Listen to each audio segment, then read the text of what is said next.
Okay, I'm going to give you 2 mini lectures put together again, about 50 minutes or so. One of them is, and I don't want to turn the light on. I will go into the lecture, somebody remind me. It's really in week 1. It's a podcast. You all watch the podcast. They're really put there for the online people, which is what this is here for. Although if someone misses class, and it's a legitimate excuse, I'm going to post this so you can watch it so you never miss a lecture in my class anymore. The many podcasts were originally put there for the online students. One of them is called Deontology and Teleology. It's how we form the principles that guide our rules, how we go about making ethical law. So,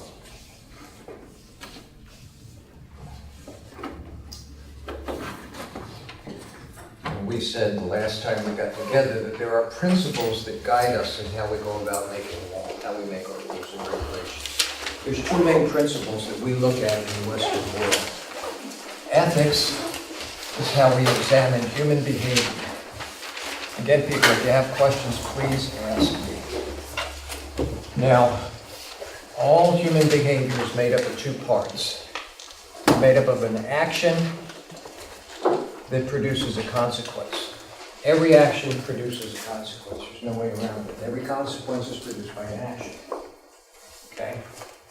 In fact, for most of life, if not all of life is purpose-driven. Everything you do has a consequence in life. What you wear and what you don't wear. Even if you don't care what you wear, you don't want to be naked, so you put some clothes on.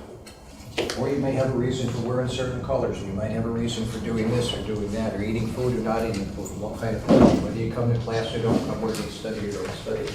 All human behavior is made up of an action that's designed to produce a consequence. Everybody get that?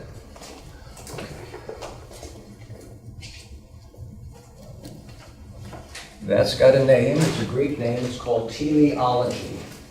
It's made up of 2 Greek words, telos and ology. Ology is the study of.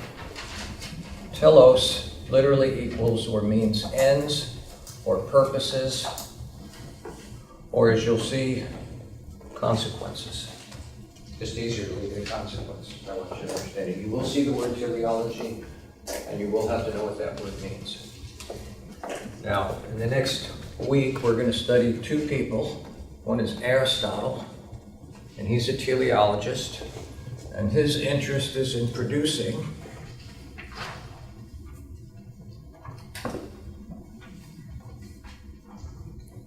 something called happiness. And we'll study him on Wednesday. A gentleman we'll study today is called John Stuart Mill, and believe it or not, he also wants to produce something called happiness. And John's happiness I'm going to call emotive, or based on emotions. And Mills's we're going to call what he calls moral virtue, or virtue ethics. And I'll explain that Wednesday when we get together. So they want to produce the same thing, happiness, but all happiness is not the same.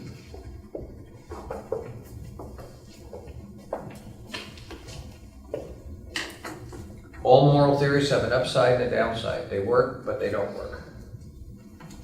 According to teleology, if the action produces the desired consequence, we're going to call this action a good action.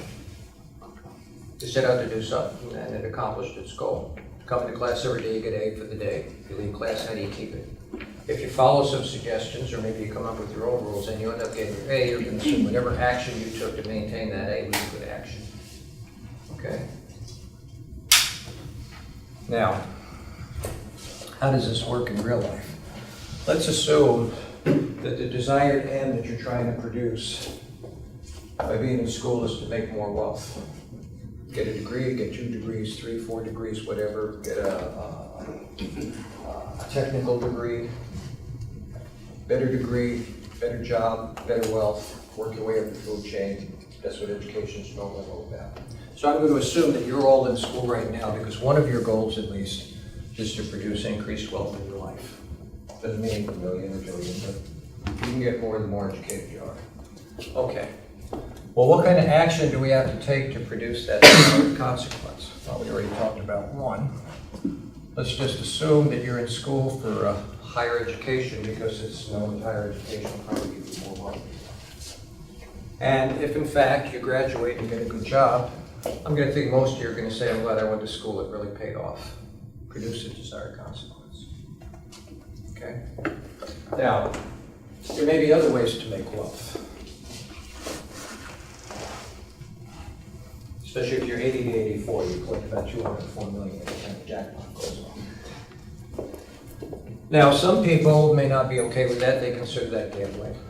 But I doubt if I will ever meet anyone who bought a $2 ticket and on Friday night or Saturday said, you know, I should have spent that on a beer, having won the lottery with that $2 ticket. The whole point of buying a ticket is to hopefully, against all odds, produce greater wealth. And if you bought that ticket and you won the lottery, the odds are overwhelming that you're going to be glad you bought that $2 ticket and didn't go out and waste it on a beer. Everybody with me on that? Okay, but it's got a little bit of downside. Some people say gambling's not good socially. We shouldn't be gambling society, et cetera, et cetera, et cetera. But I noticed the lottery's still running and they're making big money. So someone's buying tickets. Someone's agreeing that this action might well produce the desired consequence regardless of the odds. The odds, by the way, won 174 million. You'd be better off buying the beer. I don't want to endorse drinking, but you'd be better off buying the beer. Now, I'm not endorsing this either, but as quiet as this kept, robbery pays. In fact, most robbery is unsolved and unreported. For example, I always make friends with police officers wherever I go. I had one upstate in Michigan, Mike Welch, retired now. Mike came up one day and says, you wouldn't believe what happened down in Bloomfield Hills. Anybody from Michigan? Detroit? Bloomfield Hills is the wealthiest place almost in the state. Guy comes home from his wealthy job one night from work, parks his BMW 7 Series in the driveway, $113,000 there. Goes in the house, hey, mama had dinner, watched a little TV, goes to bed, gets up next morning, go to work, no car.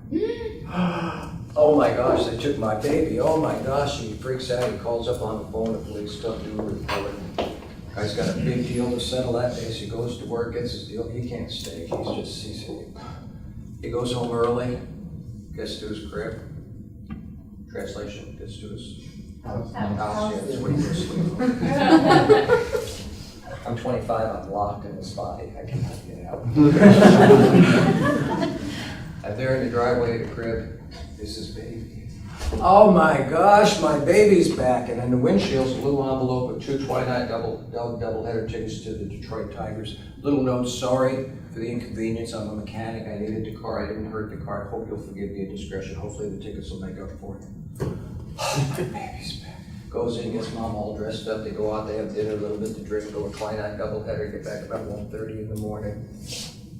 They never did come for the car, they needed them out of the house to get the real stuff. I'm not endorsing it, I'm just reporting a fact. No robbing, no stealing, no raping, no biting, no red light, green light. We have rules against that. You do that, we have a little place for you. But it followed the rule, didn't it? Desired action produced the desired consequence. I asked one guy in the county judge, I said, why are you a thief? He says, great work hours. He says, I make my own hours. Change my workplace, you know. You guys do not think like it. He said, no, I know. Of course, he's doing time now. I get to punch out every day. He's a lot wealthier than I was doing time. The action produces a desired consequence, teleological effect or teleology. John Stewart Mill, Aristotle. That's how we have thought about ethics throughout all of Western life until the early 1800s. Any questions about how teleology works? Early 1800s.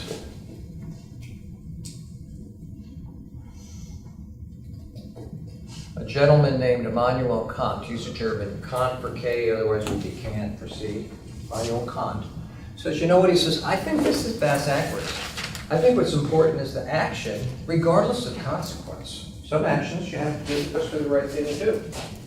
Comes up with another Greek word called deontology. Again, it's got 2 Greek words in it. Ology for the study of, and deontos. Deontos literally means duty. He said if it's the right thing to do, we should do it regardless of the consequences because it's your moral duty. This is what first responders do. Firemen run into burning buildings, policemen and military run into a hail of bullets. I see on the street someone's I don't know how many of you see really bad accidents are not like on TV, they are ugly, man. There's stuff all over the pavement. Someone like me is military trained, I could go in and lend assistance, I'm gonna get sued. You, however, have a law called the Good Samaritan law that compels you as a first responder to help, and you're protected from any liability. Someone may try to sue you, but your license, your certificate, your ticket's up to speed and everything, and we protect you because we want someone to fill the gap, someone to do the right thing at the right time for the right reason. So Kant says what's really important is the moral action regardless of consequences. You do it because it's the right thing. 3 years ago, maybe 4, there was some bridge collapsed in Minneapolis, Minnesota. It was torrential rain, a lot of flooding. Strongest force on the planet's wind. Wind will move water.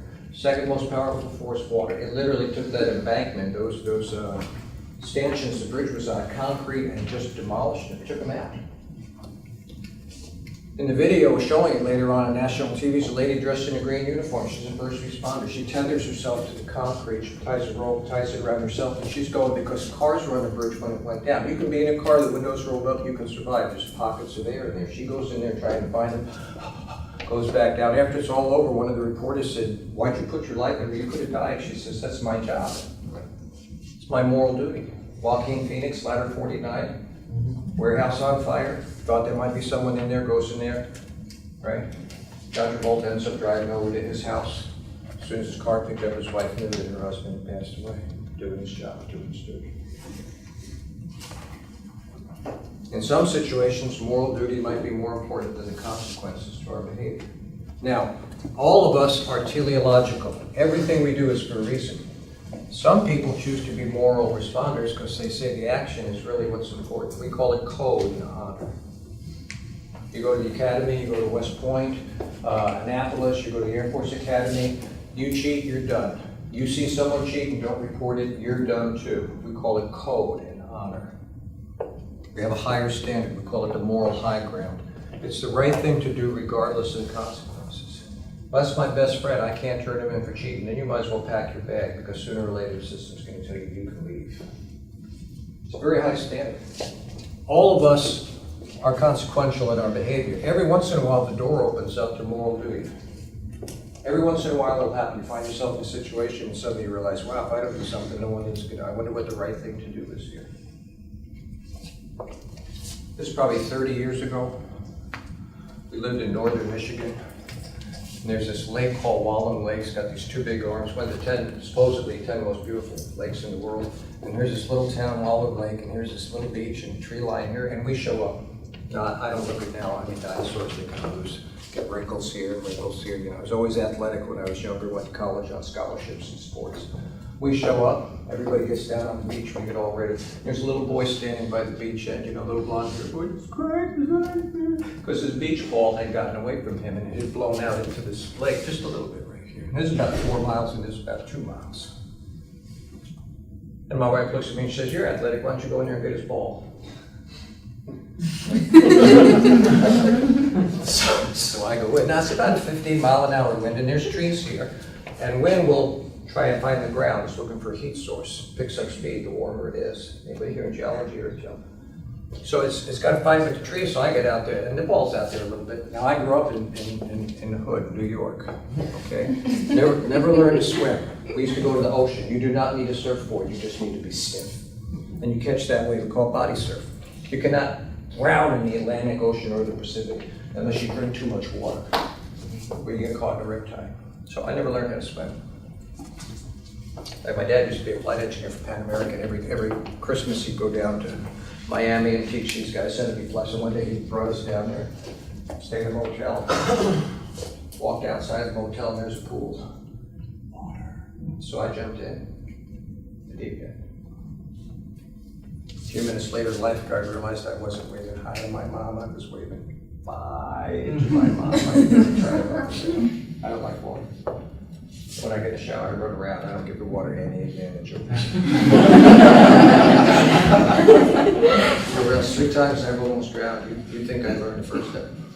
Riptide in Lake Michigan and But no, cool enough. It's really freaky. You know, it's like when everyone's just waving to you and you're drowning. You must say, that's not the point of waving. So anyway, I'm out there swimming, and this wind is, now this is fresh water, there's no salt in it, so there's no buoyancy. You cannot float. You have to be able to do a little activity to stay up. So I'm out there, and I'm probably out in 65 feet of water. Your body is designed to not blow your heart up, so your muscles produce something called lactic acid, which is a paralytic agent, so they feel like if you're athletic, it happens. Excuse me. Okay, so I'm out there and I'm getting closer to the ball, but see now the wind is past the trees, so it's nudging that ball along. Now, if you know how to swim right, it's just like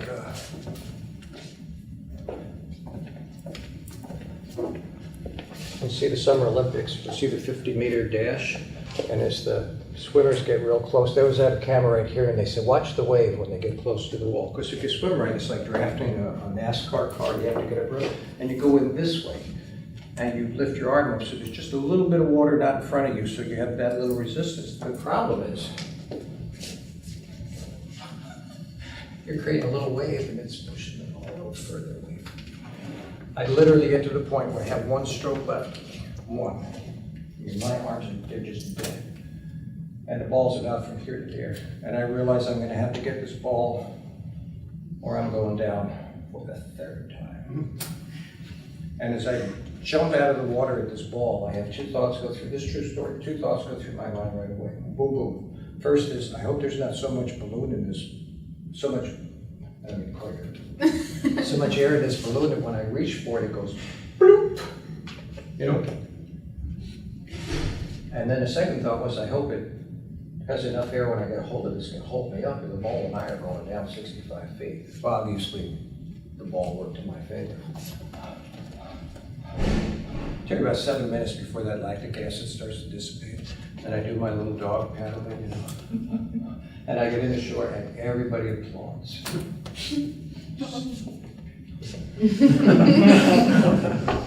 I sit down on the blanket, and I look at my wife, and I go, I said, remind me Monday to go to the courthouse. She says, what do you want to go to the courthouse for? I said, I want to change my name. She goes, what do you want to change the name to? I said, Forrest. You know, Forrest, how stupid it is and stupid. I could have gone across the street and bought a beach ball for $3. I almost killed myself trying to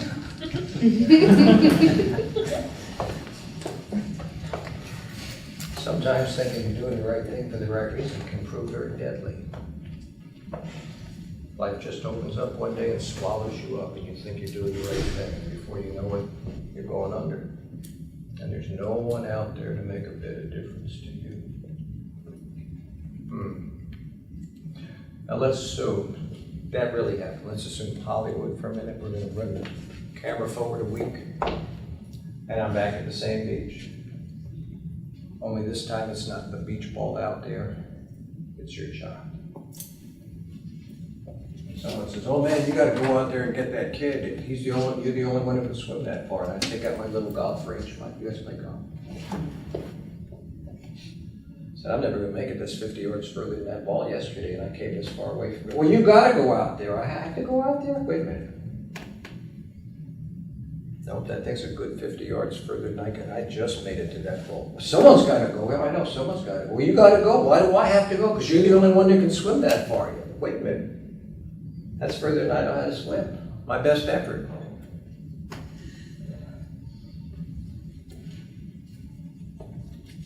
Well, there's a drowning kid out here.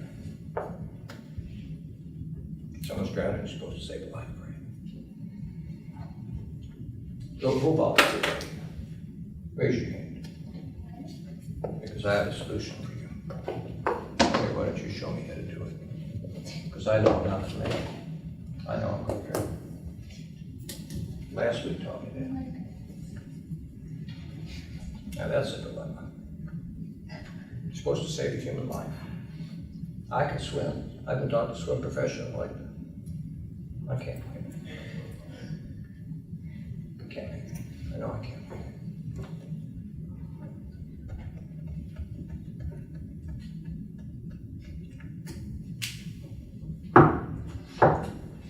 This is applied ethics. We're talking theory, but we're going to get to how the rubber and your life come together out there in the real world. Now we're living ethics. We're not thinking ethics, now we're living ethics. What's a man supposed to do? I know I'm supposed to go out there, but that's my death warrant. You really want me to go out? Oh yes, you want to take Selfless service. Hey? Selfless service. Yeah, that's what it is, all right. No, you're right. You're right, I agree. I'm not going out. I'll feel bad for the rest of my life. Now, everybody heard us in Hollywood, right? Because 3 years ago, Nurse came up to me at the end of the semester and said, I can't believe you didn't go out there and try to save that boy's life. And I thought, you need my hearing aid.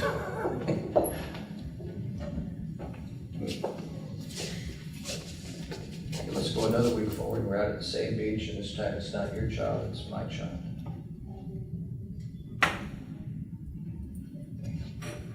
What do you think I'm going to do? You're gonna come. I'm going to go right in. I know I'm not going to make it. What I'm hoping for is I get close enough to my child that when he goes down or she goes down, I go down with them, and they get to know that I love them enough to put my life on the line. That's my pleasure. So now that makes it, this equation is not supposed to enter in. We don't live in that equation. We live right here. This is life right here. Yeah, when you come down to a kid and stuff like that, you get an inanimate object, like a beach ball, something like that, that's one thing. But when you got a human life, and you expect whether you can do it or not, you know, I'm sorry, I was a first responder years ago. And it's in my blood to help somebody, to go out there and do something about it. That's right. It is. I'm glad you do that, honestly. I'm not mocking or anything. I'm glad you do that. But most of us aren't prepared. You're prepared for that. You make that decision. That's a choice you make. And we need people like you. The rest of us get an opportunity. We get thrown into the milieu every once in a while. Suddenly it comes right up to us and it says, are you prepared or not? And learn this now. If your character is built up in the small things of life and it's tested in the large things, if your character is not built up, you will fail the test. I'd like to think I've learned that for that kid too. But you'll never know until you come to that moment in your life. That's when the test comes. How prepared am I to be a moral person? Not being negative, I mean, this is just real people. We live in this world. There's no way. How many times do firemen try and go into a burning building, come back out again, because there's just no way. They know it. There's just no way it's going to happen. Lose 2 lives for nothing. That's a tough one. Airplanes crash. People go back again and again. Some people, they just take off. I can't blame anyone. When you have instincts, fight or flight, most of us will fight. It's just built into you as a human being. So, actions and consequences, nothing's changed.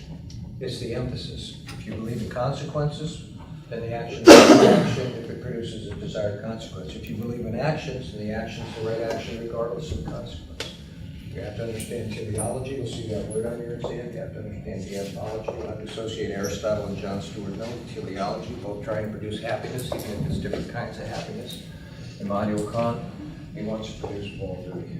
Is that simple enough? It doesn't get more complicated than that when it comes to how we go about making our rules. These are the principles, the ontological, teleological principles. Action, consequence, which emphasis do we place? Producing good results, doing the right thing at the right time for the right reason. Questions?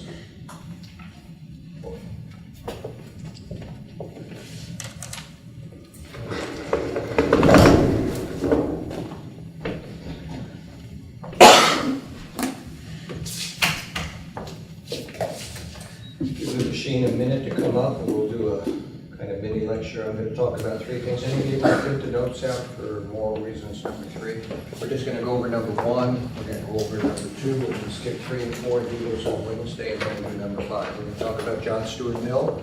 We're going to talk about the Golden Rule, which is considered the best principle of fairness, and then we're going to go over something called the Rule of Power. So if I have everybody's attention, John Stuart Mill, philosopher, father of the principle of utility, also called the principle of happiness. Now, John's a Briton, and he uses the word utility to describe happiness. Wouldn't it have been easier if he just said the principle of happiness, but he isn't. And he used an English word meaning useful, or that he thought was the principle of the greatest happiness. So when you see the principle of utility, you see the word utility, you have to associate with the word happiness, and that happiness belongs to John Stuart Mill, not Aristotle. A little connecting point. It tells us to produce the greatest balance of happiness over unhappiness, making sure that we give equal consideration to the happiness and unhappiness of everyone who stands to be affected by our actions. Now, this is a simple word picture. I'll draw some on the board periodically, or I'll do some hand ones. This is the word picture for John Stuart Mill's principle of happiness. The greatest happiness for the greatest number. The least amount of unhappiness for the least number of people. So the moral rule for Mills is, if we can increase happiness, we are morally obligated to increase it. Change the minimum wage from $8 to $12 an hour. Most people will be happy. There's going to be some people very unhappy with that. It's called loss. The principle does not distinguish or not require that everybody be happy, just that we increase happiness or we reduce unhappiness. Okay, increase pleasure or decrease pain. Either way, we've accomplished Mills's basic principle of what he calls utility, or creating happiness for the greatest number. It's about the greatest number, either increasing happiness or reducing unhappiness, increasing pleasure, reducing pain or displeasure. Simple enough? Okay. There are two applications. One is individual, and the other will be for corporate. Individual acts requires moral reflection each and every time we act. Now, on Wednesday, that'll be a charge against this principle that I'll go into. I don't want to go into it now. Remember, we started off the semester saying the second you're born, you're put in this invisible box, and you learn these rules through osmosis. I'm going to assume most of you are good people. Some of you might want to be bad, but most of you are good people. In fact, it's unusual that you run into a bad person. That's why 90% of us live in this house. And only 10% of us live in this house. Either way, whichever house you grow up in, you learn these rules automatically. No biting, no robbing, no stealing, no cheating, no embezzling, red light, green light. We just learn these rules. We learn them kind of through an osmosis process. So Mill says, look, it would be too time-consuming to have to think about this every single time. Everyone knows lying, stealing, cheating will do little to maximize individual or societal happiness, so the sensible thing to do is for all to always avoid things like stealing and cheating. Just makes sense. No one likes to be robbed, no one likes to be cheated, no one likes to be lied to. There are times, though, when we need a little flexibility built in. Anyone pregnant can give birth to a child this semester? Pregnant? Are you going to give birth to a child this semester? Not this semester. Okay, great. Then I can continue with what I was going to say. Because if you're going to bring the darling in right after birth, you know, show the darling to us. He was beautiful and handsome. I would be required to lie right through my teeth when you ask me, what do you think? Because the little critters just spent 9 months in liquid. Think about it, you spend 4 hours in the water at the beach, you come out looking like a fruit. It takes a couple hours and the fruitiness goes away. Well, those little critters to me, I have 4 of them and I've been in 2 other births myself, and I think, frankly, they come out looking like wet frogs. It takes about 3 days and they're really pretty. They look darling and handsome, and so I would just, because I don't want to bet, I would, don't you think she's darling? Oh, she is. Wow, what a cutie. Because I know in 3 days it's going to be a darling little girl and a handsome little boy. It always turns out that way. Unless you have my little Joey. My little Joey's an Asperger's child. Club feet, born in his mother's birth canal, double hernias, congenital cataract, he's got ataxia, and he's got Asperger's syndrome. He came out and this part of his forehead was over here, and this part of his jaw was over here. Enough of you medical people know what the APGAR score is? Yes. Trying to evaluate I what haven't the even baby read books are about. Yeah. I asked the doctor that, you know. I said, what's his APGAR score? He said, oh, 8 or better. I said, where's the brick? I'm just going to beat this guy in the head with a brick. I knew my Joey was in trouble from the second he was born. He was going to have special needs. We had to make an adaptation. Okay. Most of the time, we don't need people to qualify things for us. We know. Sometimes truth is real important, and every once in a while, I can get away with a little white lie. Because it's probably the best thing to do, because 3 days later, they are going to look handsome and pretty. But it took my Joey forever for the side of his head to mellow out and the side of his chin to mellow out.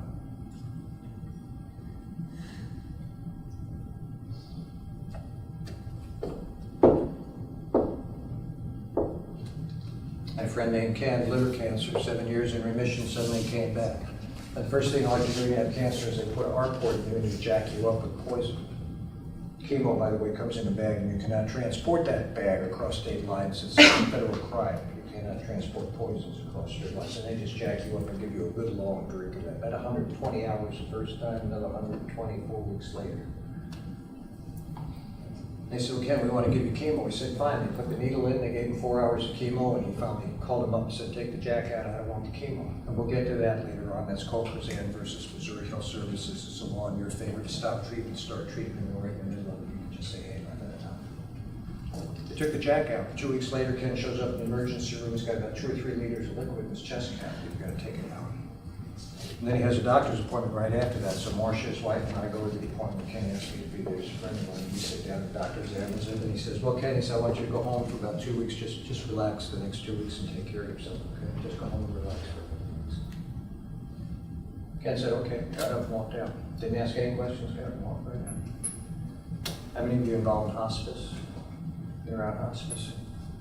People who are at the end know long before anybody else knows what's going on. Doctor walked out, nice guy, short little guy, blonde hair, walked right out, right after. Marcia, as we started to walk out, grabbed my arm, she says, Larry, is Ken going home to die? I said, yes, ma'am, he is. You see, Ken had provided everything for that family, worked hard, gave them a good living. Marcia never had to work a day in her life, didn't know how to fill out a checkbook, didn't know how to apply for life insurance, for health insurance, for social security, nothing. We gathered this little crew of people around her for the next 2 weeks, help her through her grief, but also help her to know how to go on with life. See, Ken didn't have to know the truth. No one owed him that. Marcia, on the other hand, she needed to know the truth. She would have been lost. She had a 13-year-old boy and an 11-year-old girl. Larry C. said, and Ken home to die. This man is. Sometimes it's important, and sometimes you don't have to deal with it. When it's important, you have to deal with it. When it isn't important, let people deal with it. You don't owe anybody that. Some people, you do. We all following this, okay? Wouldn't have made Ken any happier to know he was dying. Ken knew he was dying. He was going home just to deal with it. Marcia needed to know what was going on with Ken. Her instincts prompted her to ask the right question. She knew he was dying. But she needed more than that. And then asking that question showed her that it was with you to do things were necessary. Can we follow? So Mill says, you know, these are really, it's a bogus criticism. Look, for the most part, we know what is right and wrong. We're good people. We know right from wrong. Once in a while, we do have to take a little time. We need to think about things. It's real important that we just take a little time and think it through. What will produce the greatest amount of happiness for the people involved? In Ken's case, no truth at all, thank you. Marcia's case, the truth, the whole truth, and nothing but the truth. So she could get through life with her kids. Everybody understand how this works for him? It's a real live thing. Exceptions require that we do appeal to the principle of utility before we act. Applying the principle of utility to rules rather than acts. Following this method, we apply the principle of utility only when we are considering which moral rules to adopt, which rules will maximize happiness and generally followed by our whole society. A happy society is generally thought to be better than an unhappy society, therefore utilitarian concerns often come into play with the moral reasoning of many.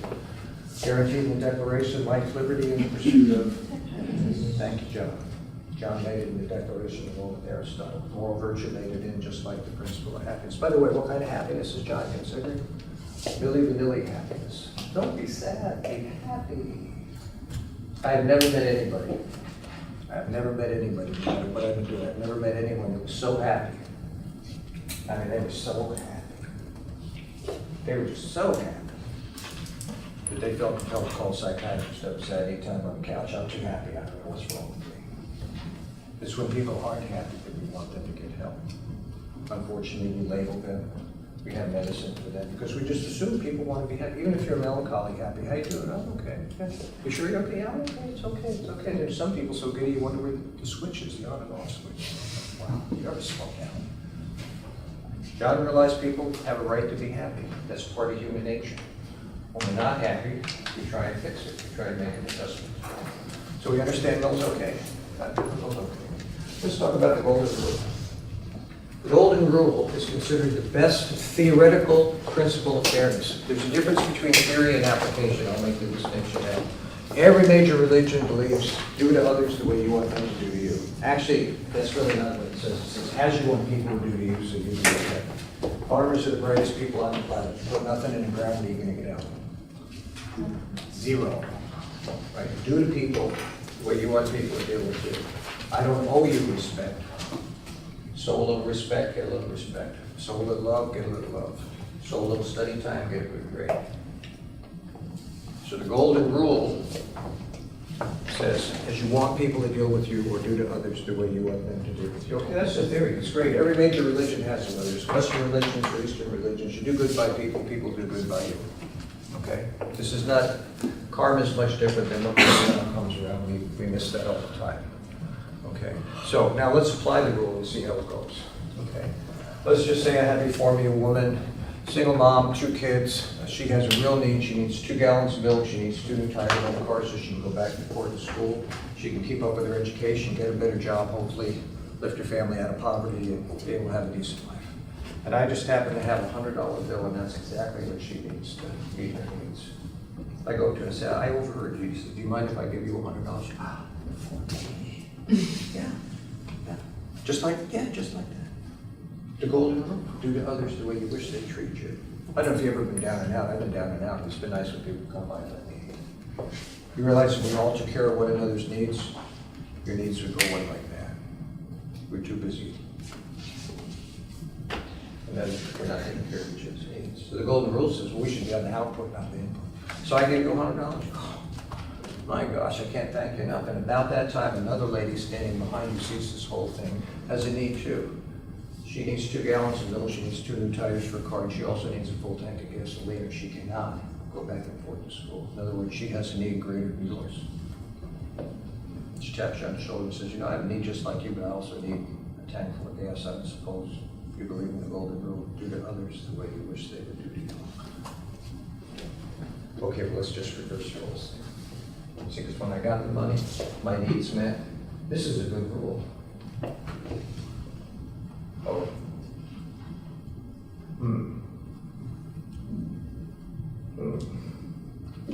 This is suddenly got complicated. I got my needs, and you have a greater need. Do to others the way you wish they would do to you. See, in theory, that is a great rule. When it comes to applying it, we really wish the rule would say, well, when I get my needs met, I'm going home and take care of your needs. But to suddenly get your needs met and have to turn around and take care of someone's needs with a greater need, do to others the way I wish they would do to me. Oh, wow. Wait a minute, now this is starting to break down. This is beginning to break my heart. I need 2 gallons of milk, I need 2 new tires, or I can't go to school. Well, I know what you're talking about. Problem is you don't know what I'm talking about, because I need a tank of gas too, and you obviously don't. Who's got the greater need? Do to others the way you want them to do to you. So, in theory, golden rule is the best principle of fairness we have. That's why all major religions, all societies have it. When it comes to applying it, though, the rule, remember we said every rule has an upside and a downside? The downside is when it applies to you and then someone has a greater need, the rule says you take care of the greater need, the way you wish people would take care of you. As long as I'm the beneficiary, hey, no problem. Someone else needs to be a beneficiary, and I have the means to help them. Now we're moving from theory to applied ethics. This can hurt people. They can hurt. We're not doing anything wrong. They can hurt. Put me in a moral conundrum. What's a conundrum mean? Problem between a rock and a hard place. No way out. How do I deal with this now? I go from sky high to deep in the hole.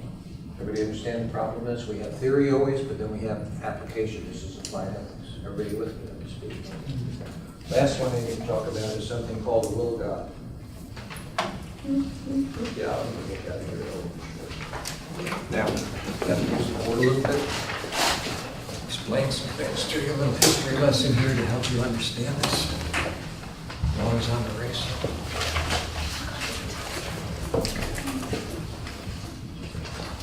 Many people, religious beliefs provide the final word on moral questions.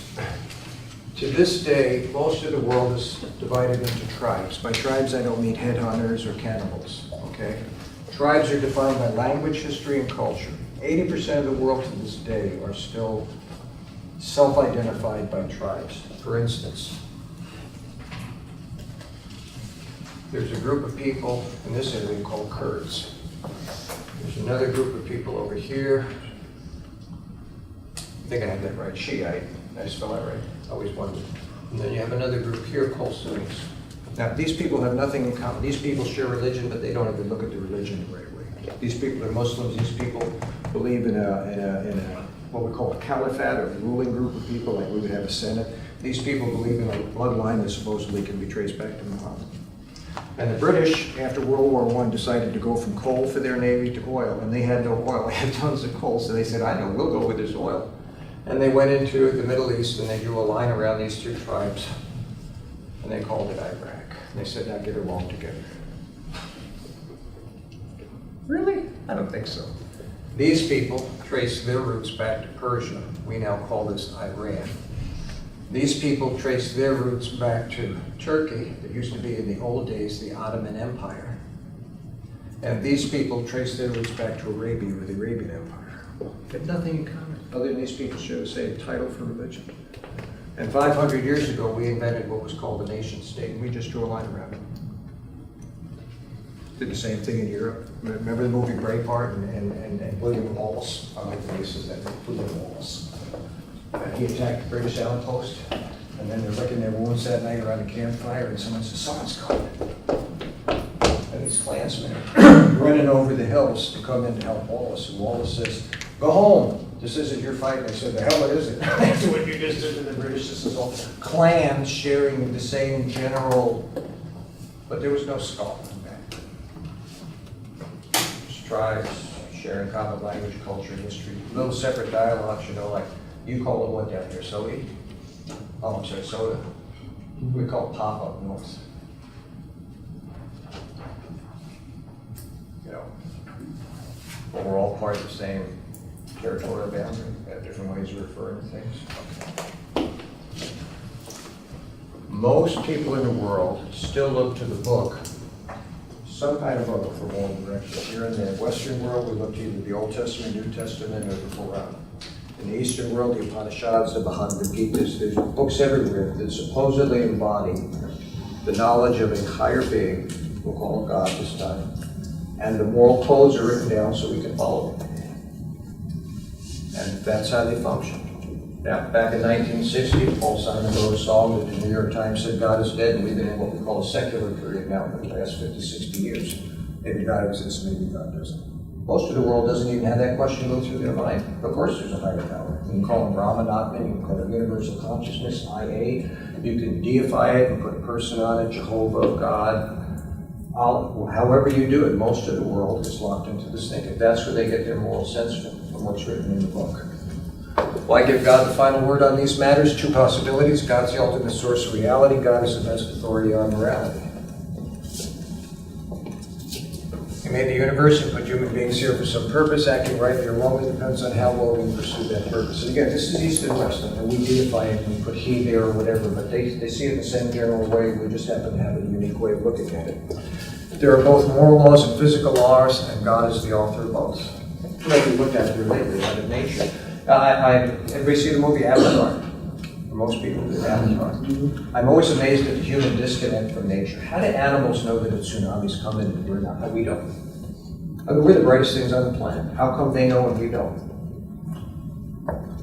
Or an earthquake is about to happen, and we're just clueless. And animals are scattering everywhere looking for protection. How come they know and we don't? There might be a reason for that. Maybe we are someone's leftover lunch. We seem very disconnected from the world out there. You look out there and it looks like there's some laws that order the way things operate. We call it physics here in the West. And then we jump to that conclusion that there's moral laws out there as well. You shouldn't kill. All major religions have that shouldn't kill. A gentleman named St. Thomas Aquinas said there's a system of divine laws that's called natural law. You're going to see this on your test, people. When I have something bold, highlighted, underlined, there's a reason for it. The system of divine moral law is called natural law, St. Thomas Aquinas, natural law. The law is embedded in nature. It's also embedded in human reason.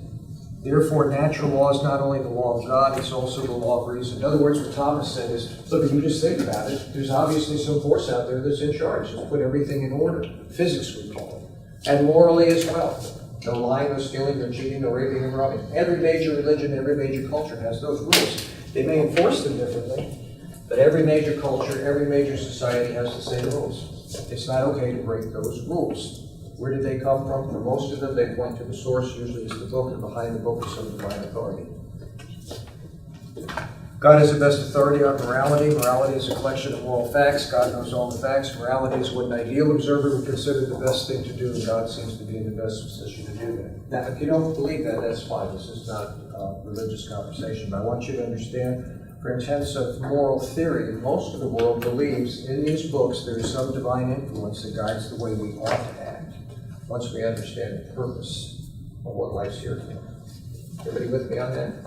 There are 4 criticisms. Number 1, can we really be certain what God wants us to do? Some people say chop off your hand or steal. Other people say let judgment be wrapped in mercy. Different religions give conflicting answers to various moral questions. Some religions require if someone kills someone in your family, you have a vengeful killing. They just require it. You are breaking the moral law if you don't. There's a difference between people who believe in agnostics and atheists. By the way, these aren't the same. Agnostics aren't sure. Atheists say there ain't. Individuals who want to look to their own conscience for the ultimate answers to moral questions. We do ask you to let your conscience be your moral guide. We assume the teaching is well done. If I was to have tests in here and leave the class during your test, hey, if your conscience won't guide you, that's not my problem. I assume that you all have the same conscience that we all did. It's kind of inbred in us. We kind of know those basic truths. So, teleology, Mill and Aristotle, happiness. Deontology, Immanuel Kant, moral duty. Teleology, what's important is the action produces desired consequence. If it is, we call it a good action, even though we know there's a downside to that, robbery. If the action's worth doing at the right time, for the right reason, for the right person, we call that moral duty or deontology. The action's what's important regardless of the consequences. We talked about the principle of fairness, the golden rule. In theory, it is the best rule. In practice, boy, it just falls apart. The wheels come off the cart. Then we talked about the will of God. Willingness to look to some authority we believe is beyond us, who has the moral integrity to give us rules by which we should live our life. We do it by law. All of those do it by book. Any questions, Pete? Please examine the question for your essay this week. Any questions?